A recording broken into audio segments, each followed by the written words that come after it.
Hey, Forrest here. Nothing like getting paid. And with ICCU's mobile app, I can deposit checks or accept Zelle payments so the money hits my account fast. I just wish there was an app for mowing the rest of these lawns. Right now, Lithia Ford of Boise is buying used vehicles. How much you want for the SUV? I don't know. Well, Lithia Ford will give you more than that. How much more? More than you think. I'm not thinking anything. I'm thinking you might get even more than that. See how much more you can get at Lithia Ford of Boise. When it comes to concrete, we've got you covered. RowPaint.com offers custom concrete coating services for your garage, business, warehouse, and more. And we do it in one day. We are your complete concrete coatings solution.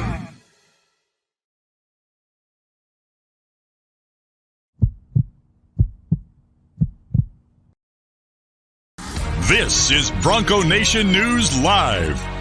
The best interviews, the most informed opinions, the latest breaking news, all from the top Boise State insiders. Joining BJ Rains today is KTVB Sports Director Jay Tust. Check him out on Twitter at KTVB Sports Guy and make sure to check out KTVB.com. Now, here's Jay Tust and BJ Rains with another edition of Bronco Nation News Live. Hey, happy Tuesday. How you doing, Boise State fan? BJ Rains and Jay Tust with you. Jay's the sports director over at KTVB. We're talking some football today, talking some basketball. We got a lot going on a Tuesday of game week for the Frisco Bowl. Basketball game tonight against New Orleans. And we'll talk about it for the next 30 minutes or so here on Bronco Nation News Live at BroncoNationNews.com. How we doing, Jay? I'm good. How are you doing? Checking in from 253 today. Yeah, that's great, man. I got to go home for a few days last week. You're enjoying some time with family. We appreciate you still jumping in to do this. Am I sounding too hot, or does it sound okay? You always sound a little hot. I know. Look, sound, the whole deal. But I didn't say look. Okay. I did not say look. That's what the hundreds of commenters, female 20-something-year-old ladies have comment every day on the chat of the show, I guess. But, we are everybody's already making score predictions for the bowl game in the chat here. We've got Vlad was asking the score predictions. He says, my heart says we should win 49-10. My heart tells me, or head tells me 17-14. Yeah, right. It's Keaton says, my wallet says at least 10, 42-10. Perry also thinks it's going to be a blowout. I think we talked about this briefly last week, but I don't think it's going to be that close, Jay. I really don't. And even yesterday, the more we heard, and I want to get into the offensive coordinator search. I got a clip from Andy Avalos I want to play. I do want to talk a little bit about this 7-game winning streak for the basketball team, but and I guess Friday we can more dissect this game, Jay, from Frisco. But I just, the more I even heard yesterday from Andy Avalos and the coaches, and the players, it just sounds like they're, sometimes you don't care about a bowl game. Sometimes you do. It sounds like the motivation a lot of times is what determines, who wins the game is who wants to be there. And I could be wrong, man, but it really seems like this team wants to be there. I mean, Andy said they had their most physical practice. They even had like a fight break out at practice because guys were going so physical the other day on Saturday. I mean, it sounds like this team wants to win this game really bad, man. I don't know how many times I think Andy described it as some extracurriculars. I don't know how many times I've heard about that in a bowl practice, by the way. So obviously the intensity is still there for this football team, which is that's encouraging to hear. I look at you look at the numbers, man, and I think that this really is a wonderful opportunity for Boise State to end their season and their postseason drought. We've talked about it kind of probably ad nauseum already, and we're going to continue to talk about it this week, but their recent track record in the postseason just hasn't been great, whether it be not playing in bowl games despite being eligible or not winning them. So this is a really good opportunity, I think, for them to put all that in the past, move forward, have a really nice offensive showing against a North Texas team that, while they can put up points on offense, they've given up a lot on the defensive side of the football this year, which is kind of crazy because I also think they had the defensive player of the year in their conference, if I'm correct. So that's interesting. And as Dirk Cutter, as Dirk Cutter said yesterday, yeah, they gave up a lot of points, but it was because they were scoring. And he took it the other way and said it was because they were scoring a lot. And, Right. But Andy Avalos did say that all the other coaches went recruiting, and Dirk Cutter just stayed back and watched a lot of film. And so he, and that's what Dirk Cutter said, is he basically watched every game that they played, and multiple times. And so, their defense isn't great. Boise State should be able to score. Kurt says that Boise State finally gets the 50 burger, 56-13, Boise State. I could be wrong, but there's sometimes where you're like you said, your heart, your head, whatever. But I don't see a way this game is close, man. Yeah. I don't think Scott Matlock and JL Skinner and these guys are going out, with a loss or giving up, 40 points to a 7-6 North Texas team. I know they have some, balanced offense. They got a quarterback that's played minor league baseball, is one of the older players in college football. He just turned 30 years old. And I get it. They have some pieces, but you look at that league and they're 7-6. So I get it. I would be pretty surprised. I frankly was surprised if you would have told me the spread was 17. I probably would have believed you. I mean, 10 points to me just seems too low. We'll see what happens, but I think the whole Dirk Cutter, Taylon Green, all these guys, their last game, I think the story ends with I really do think this could be a 45-10 type game. By the way, there was a comma there between Taylon Green and all these guys' last game. Yes. Taylon Green playing, and then all the other guys playing in their last game. Yes. Yeah, I get you. I'm messing with you, man. Yes. I kind of agree with you. And PJ, we accurately can read between the lines what Andy said in terms of, a number of NFL guys on his roster, and all of those NFL, caliber guys have been practicing the last 3 days. Yeah. I think it's safe to say we can read between the lines that JL Skinner and Scott Matlock are going to play in this, right? He said, and he was specifically asked, is anybody opting out? And he said, any of our players that are healthy enough to practice have been practicing. So, you could always have something happen this week, I guess, but there's been no announcements. And it doesn't sound like it. And that's, as you know, that's never really been an issue at Boise State. You've had guys announce they were leaving before the game, Jeremy McNichols type, Jay Ajayi, and still play. And Andy, I don't know if that's just a culture thing at Boise State that Harsin kind of got going or what, but that hasn't really been a big issue. And it does sound like, yes, reading between the lines and kind of what he's alluding to, that that's not going to be the case for anybody here at Boise State. Yeah, so that's encouraging news as Boise State tries to end this thing right. And it is still an opportunity for the Broncos to win 10 games. And I think anytime you can get the double-digit wins is a big deal. And if Boise State does win this game too, I fully expect them to start, with Taylon Green and potentially George Halani and Ashton Genty and everything they bring back on offense, particularly. If they win this game, I would fully expect them to begin next year as on the back end of that preseason top 25. Yeah, they'll either be in it or be close. 10 wins, but you didn't win your conference. But if you win 10 games and you're bringing back that offense, the defense. A lot of people have questions about the defense, and we'll have to see which of the 6-year guys take advantage of that. Rudy says that Cutter left the press conference podium faster than Jay moves when he sees veggies on his plate. That was pretty. Yeah, that was a short press conference. I don't know if anybody can do anything faster than that. He only talked about 6 minutes, but no one really had much for him. I said, okay, well, he just kind of walked off. Oh, yeah. But I kind of saw that. I was in Tacoma for that, so I was kind of paying attention from a distance, and I was like, wow, okay, that's it. It was one of those ones where I think everybody was kind of waiting for somebody else to ask one, and then nobody did. And okay, I guess that was it. But there really was, he reflected a couple questions about his career and moving on, and a couple questions about what he, Green and what he wants to leave him with, and there really wasn't a ton more to say, to be honest with you. But the shift does turn, Jay, to the new offensive coordinator, Double O'Neill bringing that up, and we can go there in just a second. I do want to go ahead and thank a couple of our sponsors, let you know about a great deal we got going on with our friends over at Row Painting. They are really trying to keep their contractors feeding their families this winter, guys. So if you have any need for interior painting in your home, they're offering 15% off right now. BNN15 is the promo code, BNN15. Anywhere in the Treasure Valley, please go check out rowpaint.com and take advantage. Just get a price quote, see if they can help you out. BNN15 is the promo code, and they'll come out and do the interior painting in your home and give you a 15% discount. And they've been a great supporter of ours, a great sponsor of mine, going back before I even started Bronco Nation News. So if you're on the fence thinking about doing some painting or some things in your home, or your business, please let Row Paint help you out and help keep all of their contractors working and feeding their families this winter. It would be great if we could do that. So roepaint.com, 15% off for all of your painting needs. Idaho Central Credit Union as well, iccu.com. Check them out.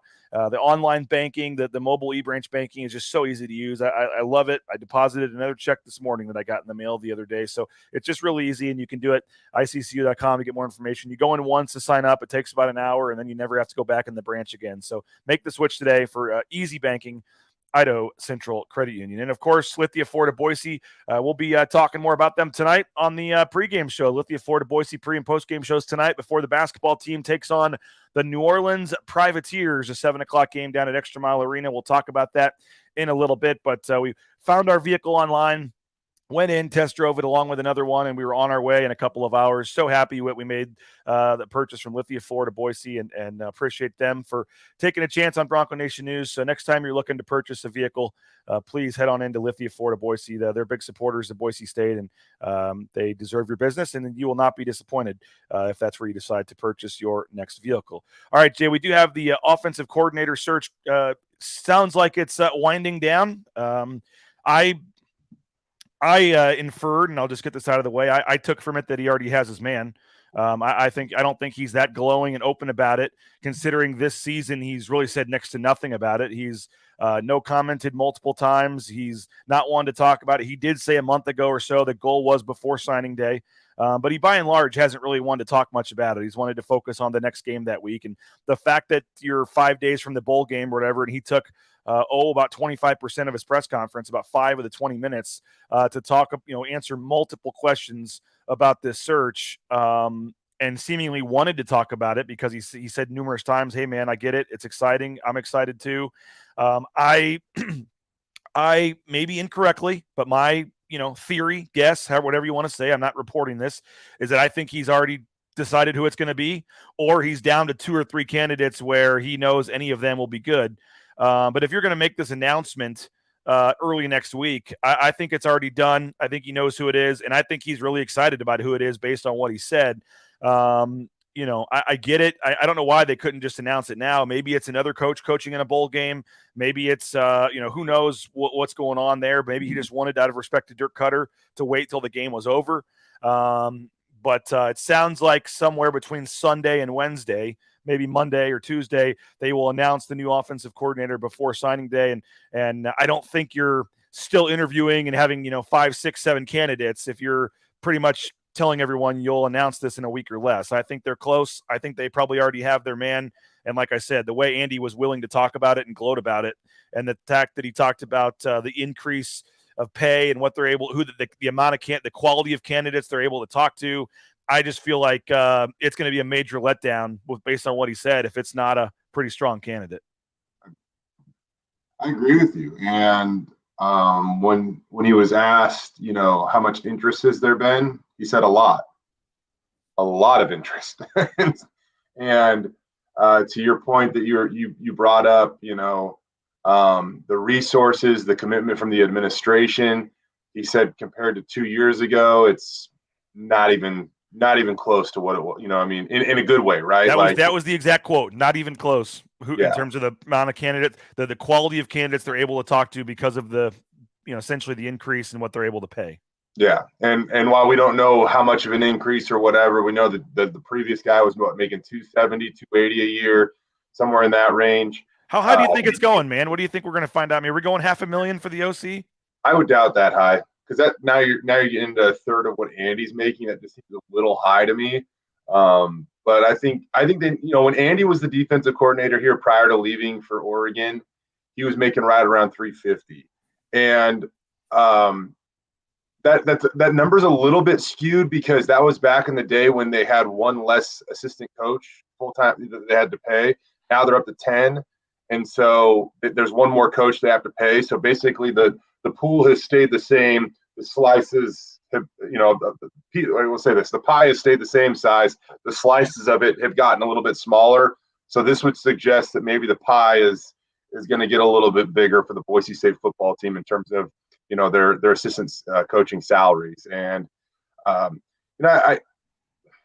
I mean, I don't know if Andy's the most transparent guy in the world, but I will say this, like, I don't think he's misleading. Like, I think you're right. Like, I think that he's very confident that they have this thing whittled down, just because if you're still worried about how much you're going to pay somebody, or if you can even get in the ballpark to get a guy to come to Boise or stay in Boise, whatever it is, I don't necessarily think you go out there and say that.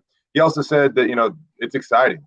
What did he say? I'm going to be honest with you. It's really exciting. And he said that like 3 times. Yeah, and so I don't think that he would be over the moon excited. It seems like if he didn't have a really good idea of who, when, where, what, why, how much, all those things already figured out. I'm going to throw 2 new names at you, Jay, that I haven't heard anybody really mention. I just was kind of poking around last night asking people for suggestions who might be candidates, people that know Andy. And again, I'm not reporting these guys interviewed. I have no idea if they're even got a phone call. And we found out that Mike Sanford and Ryan Dinwiddie, both who we thought would be prime candidates, have not talked to Andy Avalos about this job. So you have no idea what is really happening here. And that was with their interviews on KTIK. But 2 guys just that might have ties to Andy that some people said might be good candidates. And again, nothing more than just throwing out names, because that's kind of what we do. One of them is Jim Mastro. He was the running backs coach and run game coordinator at Oregon when Andy Avalos was at Oregon. He just either retired or did not coach this last year. But he has a long history of the pistol at Nevada. And as I said, was the coach, one of the main offensive coaches, the running backs coach and run game coordinator at Oregon when Andy Avalos was there. Jim Mastro, Mastro, is a name that I was told could be a potential candidate. And the other one is Matt Lubick. And I don't know if that name is familiar to anybody, but he was at Washington in the previous couple of years. He's been at Nebraska with Scott Frost, and he was also at right now, I think he's a senior analyst at Kansas, because I think he got let go and Scott Frost got fired last year at Nebraska. But he has some ties to Oregon. He spent the 2019, let's see, he was the Washington offensive coordinator and wide receivers coach in 2017 and 18, the co-offensive coordinator at Washington in 2017 and 2018. And then he was at Oregon for 4 years. I don't think that time crossed when Andy was there. But he's got some ties going all the way back to, way back. There's some other ties potentially with some former Boise State coaches. So Matt Lubick, and then again, just a name that I'm throwing out there. I have no idea if they have even talked to him. They're probably, Andy Avalos is, well, I know he's not watching this, but somebody there is probably watching this, laughing that I even brought up his name. But we're throwing out names, and I'll throw Scott Frost out there again too. I think he's a guy that and I guess I'm basing these speculations now, Jay, on how excited that I saw Andy yesterday, and I could be reading this totally wrong, but I think this is going to be a hire when they make it, where it's like, damn. Wow, they got that. Wow, okay, all right, that's a big hire. And I don't know if we're going back to the Mark Helfrich route as a candidate. Would Scott Huff be a candidate? I don't know if they can pay him enough. Junior Adams over at Oregon is another guy that I know Andy knows very well, but I think he's already making $600,000-700,000 to be the co-OC at Oregon. You got the whole, we mentioned the Kirby Moores, Mike Sanfords, Ryan Dinwiddies. I will say this: I think that it's not going to be Matt Miller. I mean, maybe all those candidates that he talked to said no, and he had great candidates, but they've chosen Matt Miller anyway. I don't know, but based on what he said yesterday and the increase they're willing to pay, nothing against Matt Miller. My read is that it's not going to be him, though. I think that would the only. If we're just being honest, Matt took a pay cut last year to stay at Boise State, right? So that would be a shift in another direction, or the opposite direction. And Matt's had that role before over at Montana State, but it just seems like the trend here, when Andy was hired, he, he initially kind of brought on a lot of guys that were probably a little younger, a little more inexperienced. And then you see, in the last year, he replaces Winston Venable with Keith Bonifa, right? Stacey Collins, he had a lot of experience, but not necessarily like Power 5 experience, right? And so Stacey leaves, and he brings in Kelly Papinga, and Kelly was kind of a surprise, right? Like, I don't know how many people pegged that as a realistic opportunity, but he goes out and finds a guy with a ton of experience, Power 5 experience, and brings him to Boise for a year. Kelly also made a little bit more money, so maybe they can find a way to use that salary to level. Well, that's things part out. of the juggling they're going to do here. One of the issues is the salary that you had for Keith Bonifaz goes up 200,000. So you have to pay Keith Bonifaz and come up with an extra 200,000 right off the bat for Keith Bonifaz next year. I would guess the easiest path is to promote Jabril Frazier to the edge coach because you could pay him $100,000 or 75,000 or whatever and save over 100 and something thousand that you did on Kelly Papinga, and use that to pay for part of Bonifaz and then get you closer to whatever increase Jeremiah Dickey's willing to make. I think this offensive coordinator hire has got to be at least 400,000. I don't think you're talking about, a huge difference quality of candidates for 275 versus 330. I mean, I think this has to be the way he was talking it up to me. And again, I'm probably dead wrong, Jay, but the way he was talking about night and day and the quality of candidates and all this, I don't think that's over $50,000-$60,000. I think this has got to be a substantial jump in pay, and I think there's going to be a 4 in front of that salary for the offensive coordinator. That'd be massive. At least a 4. That'd be massive for this program. That's for sure. Also bring up Jerron Johnson. I mean, I know the guys love Jerron, and Jerron was awesome. He had great production when he was the cornerbacks coach, but that was his real first big time coaching job. That he leaves and they bring in DeMario Warren, who was a head coach, for a number of years prior to joining Boise State staff. So the way that he's hired since he was initially hired, Andy Avalos as the head coach, has definitely been different. And we'll see. I think that would be a good prediction that it's gonna be a jump. I wonder why Keith Bonifaz has never been an offensive coordinator before. I don't know if that's like a desire of his, if he wants to. And that would be the easiest path money-wise if he's already going to get a $200,000 jump anyway. Yeah. I don't know. That's an interesting one. You still need a quarterbacks coach at that point in time, though, right? And usually your offensive coordinator kind of is your quarterbacks coach. I think that just feels like – I wonder how many teams in college football that isn't the case. I would assume that's very few. And that's why I threw up some of those random names that nobody's mentioned, because I also get the sense, too, that it's not going to be one of the names everybody's talking about. The Mike Sanford, Ryan Dinwiddie's, the Helfrich, Scott Frost. Yeah, I think this is going to be somebody where when it's announced, you're like, huh, well, that makes sense. Or, I don't think it's going to be somebody that is on everybody's list of the top 5 candidates. Right. It will be interesting, man, about Jabril. He's such an awesome guy, and he's, from being a player to now transitioning into coaching, he's done an awesome job, and he's an easy guy to root for. I will say this though, last year when they were hiring the edge position, a guy like Kyrie Marshall had a lot of experience, right? Like he had probably more coaching experience than a guy like Jabril, and we all kind of thought like maybe Kyrie would be in the mix there, and then he wasn't, right? They went out and got Kelly, so it'll be interesting. I can't wait to see how all that pans out. And either way, they should have an answer soon. And I got to say, BJ, if it's important to recruits to find out who's going to be their OC, it's definitely important that they get it done next Wednesday, because some of Boise State's biggest offensive recruits right now. I think you just go off Twitter and you can kind of see what's going on here. They've got some late pushes that could be potentially game changers. CJ Tiller picked up an offer from Colorado 10 days ago. I wonder if Cal's going to get in the mix now that Tim Plow's there too. You wonder. Even James Dubar, right? Like he tweeted out yesterday that college signing day is 2 months away. Well, actually, it's like closer to 2 days away. But that definitely makes it seem like he's gonna wait. Which if recruits can make it past that first signing day wave, a lot of things can happen.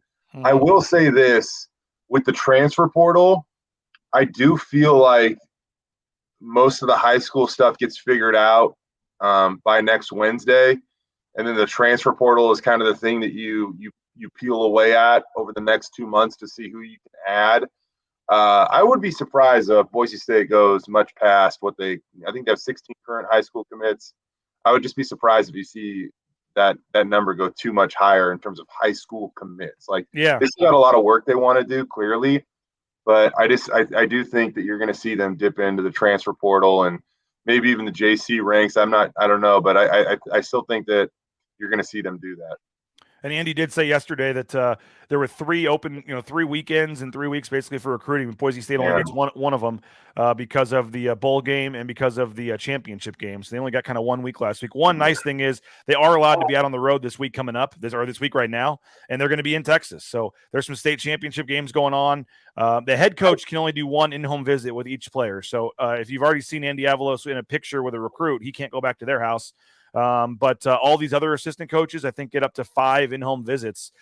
So I would suspect Boise State's practice schedule and schedule set up where a lot of the nights where the teams at Topgolf and doing other things, those coaches are all around the Dallas area at players' houses. So I do think that part is nice that they're able to be in the area and be in the same town and not have to go get on a jet, and come back for practice the next day. They can just go drive over to some of these players' houses. And that is a nice thing, in the state of Texas to do that. That's kind of an added bonus, I guess. I mean, we talked about this for a long time with Boise State. It's a great perk for the program, but when it comes to recruiting, playing in the Mountain West Conference Championship game that creates a challenge. And when you couple that with playing in an early bowl game, you just lose some valuable recruiting time. It is what it is, but you look at all the pictures that the recruits are posting on social media and all the in-house visits that a lot of these assistants and Andy Avalos made, they seemed really well prepared because you were not figuring out that travel schedule the day before maybe having to commit to it, right? I was really impressed with how much they were able to get done. I do want to play a quick 1 minute bite of Andy Avalos talking about the timetable for the offensive coordinator search yesterday. Yeah, we should be in there pretty close to that timeline. Again, being really diligent. We have so many pieces in place here. Our players are awesome. We spoke to the leadership group last night about what they've done and who they've become and how they've led. And I say all that to say this is that we have an opportunity to do something special here with the young men we have here, the young men that we are recruiting, and we have a bunch of those pieces in place. So this is such a big opportunity for us to being diligent with it and making sure this fit is right is the most important thing. And really, really grateful for the belief and the understanding of our players here. And again, when we have a lot of the pieces in place, it's about finding the right fit for everybody, and we are talking to everybody. The personnel we have coming back, coaches, and what that looks like. So, yes, we're pretty close to our timeline. Sometime between Sunday and Wednesday or before signing day. It's important for you to get that out before signing day. Yeah, there's no question. So we're on our timeline there, Mike, and I'll be honest, it's exciting. It is really exciting. So again, this game, as we all seen, we're talking, you guys are asking about the transfer portal and all that. Change happens in college football.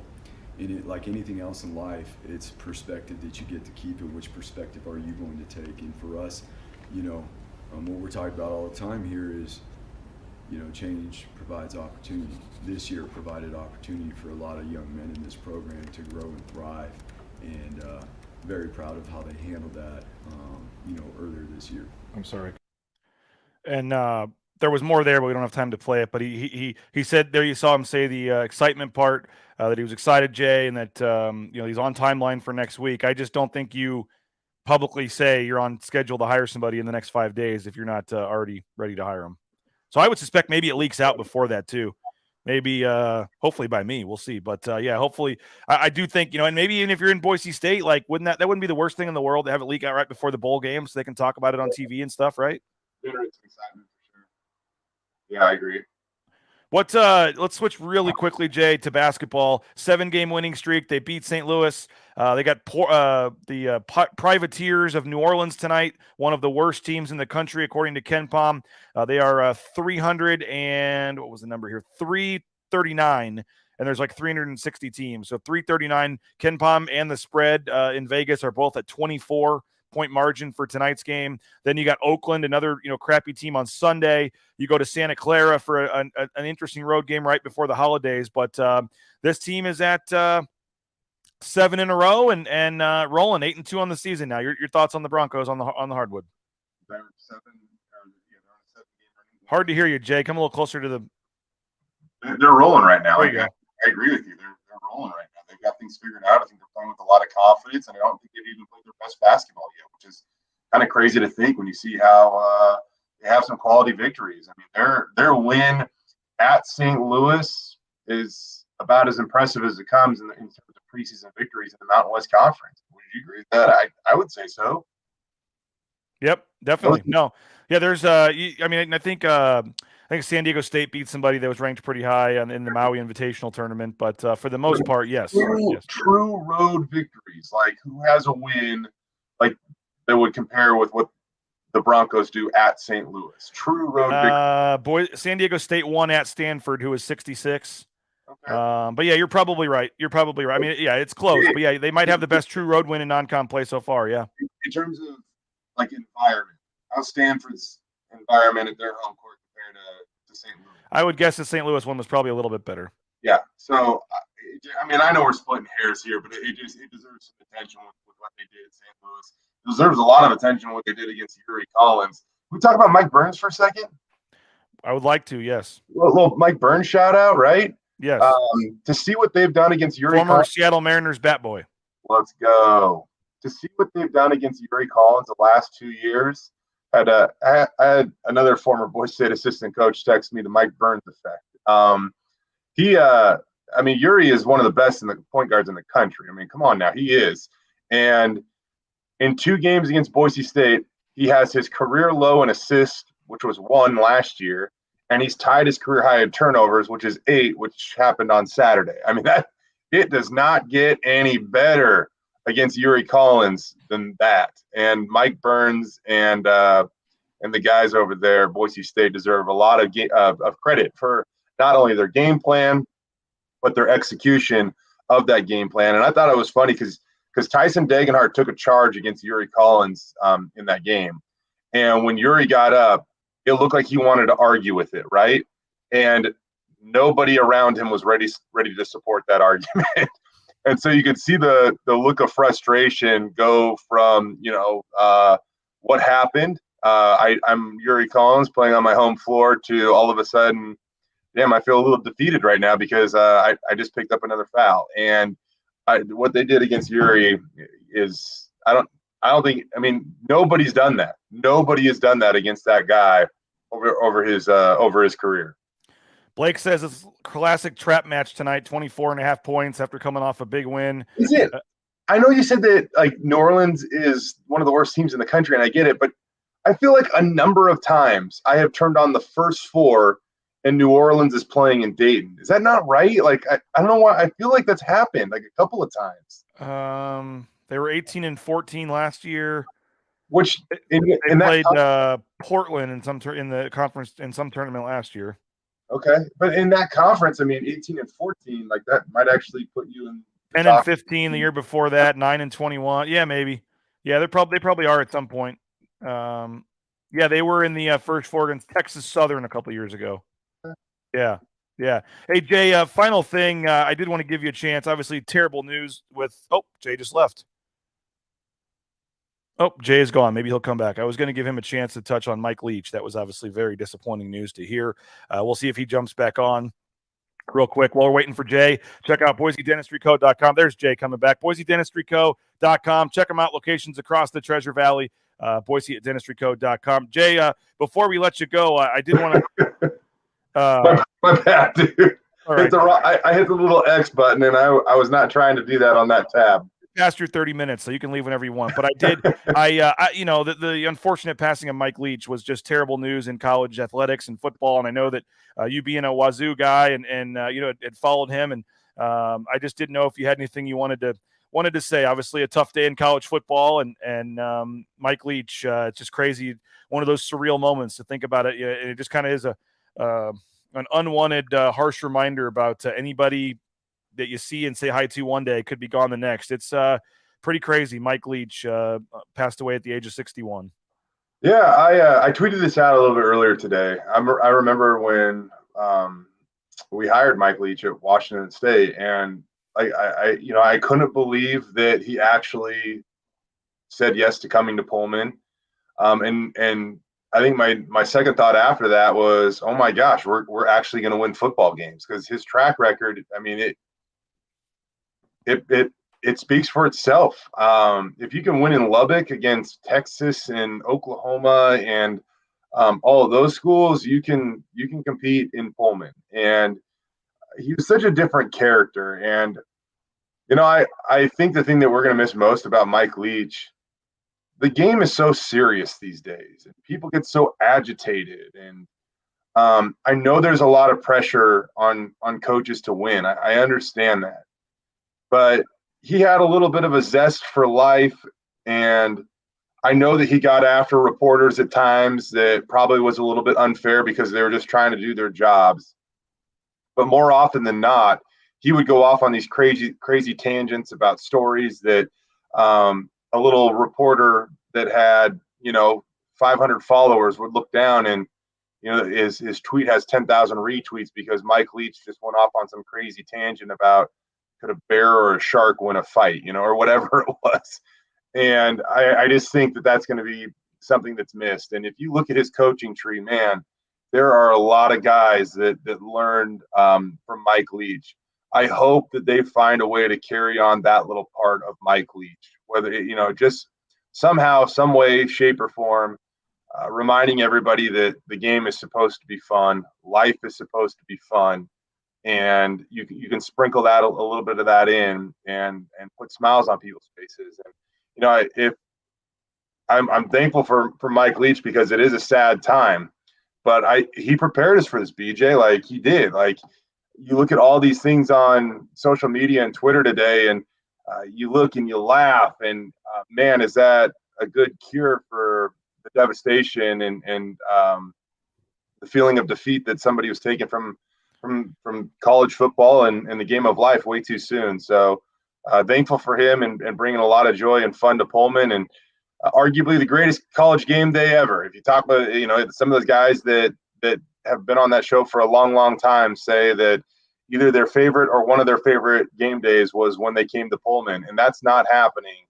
without Mike Leach. There's no way that Washington State football gets to that point without the Pirates. So as he sails off into the sunset for the final time, thankful for Coach Leach and all the fun that he brought Washington State. Wish we could have won a few more Apple Cups, but I'm grateful for him and all the success and attention that he brought Washington State football. Well, Mississippi State's supposed to play January 2nd in the bowl game there against Illinois. We'll see kind of how that plays out. Luckily, that I guess they still have 4 weeks or whatever. But to wrap it up, I did see Jay ESPN put together a little 3-minute kind of obituary with all of his famous quotes and things like that. And at the very end, he was walking with a reporter, and he said, "What do you want your obituary to say? What do you want people to say about you when you die?" And he said, "Well, why do I care? I'm already dead." So he just in his fashion, I guess that he was one of a kind, and whether it was the marriage advice or the world being round versus flat, or all the different things he could come up with, man, he really was one of a kind. And so, I know we went over the time today, but I wanted to bring that up and rest in peace to him. And obviously anyone that knew him, liked him, friends, family, coaching. I mean, it's history, Jay, an active head coach at an SEC school. It's just unprecedented. And so it's in the middle of the season essentially too, with signing day. I mean, it's just the whole thing. I mean, it's just, very unfortunate and sad. And so hopefully, prayers to everybody at Mississippi State and just everybody, his friends and family and everything. So Mike Leach. In a more lighthearted part of this, BJ, I'm at home right now. This is the house that I grew up in. And my mom, she came in, she kind of woke me up at like 6 a.m. and she was like, Mike Leach died. It reminded me of when I was a kid, and when Griffey slammed into the wall and broke his wrist on May 26th, 1995. Kevin Bass had a shot to the gap that night, and I stayed up late enough to know that Griffey was hurt. And that was back in the day. I mean, we didn't have social media or anything like that, so it took a little while for some of the news to get out. But she woke me up that morning saying that Griffey broke his wrist and might be out for the season. He barely made it back in time for the end. They went on the historic playoff run. You remember the date? Wow. Oh, I remember the date. Kevin Bass. no, I dropped the B off of his first name. Sure. Well, Jay, we appreciate your time. Enjoy the Yeah. couple of days with family. We'll see you in Frisco Thursday. You coming down Thursday, Friday? We got the press conference on Friday morning, and then the game on Saturday. So I know you and Brady will be down there. Full coverage on KTVB on all the different newscasts and pregame, all that kind of good stuff. So we will we'll see you down there, and appreciate your time as always, man. Perfect, bud. Safe travels. There he is, you too. There he is, Jay Tust, sports director over at KTVB. Appreciate him on his vacation, giving up some time to hang out with us. Hey, if you're looking for lower business insurance, check them out. 229-8222 United Commercial Insurance. That's right. They make business insurance easy. UnitedCommercialInsurance.com. Ridley's Family Markets. They got 13 locations in the state of Idaho. Find the one nearest you at shopridleys.com. They got the at-home shopping, the Skip app, home delivery. They make your shopping experience easy and enjoyable. Shop Ridley's. The blueandorange.store.com is where you need to go as well. $40 order gets you a free shipping. Just make a $40 online order and you get free shipping at the Blue and Orange store. Check them out if you're in the Boise area at the Boise Town Square Mall there on the second floor by Pro Image. Matt Bauscher Real Estate, #1 ranked realtor in the Treasure Valley. No home is too big or too small for Matt Bauscher and his team. Check them out. BauscherRealEstate.com. Again, 243-8222 is the phone number, the #1 ranked realtor in the Treasure Valley. And if you're looking for a new job, how about becoming a truck driver? Check out transcompservice.com. Whether it's the big rig on the screen, the Amazon truck in your neighborhood, any kind of delivery service, you name it, Transcom Service can get you all the permits and things you need to get out there towing that first load in no time. So we appreciate Jeff Meinert and his staff for wanting to be a part of Bronco Nation News, and we hope that you will return the favor if you're looking for a job and check out Transportation Compliance Service. We are doing our contest. We got a cool giveaway on Friday. We're going to be giving away two things. One, a snowboard, and another Mick Ultra snowboard, and also a painter for a day from ropaint.com.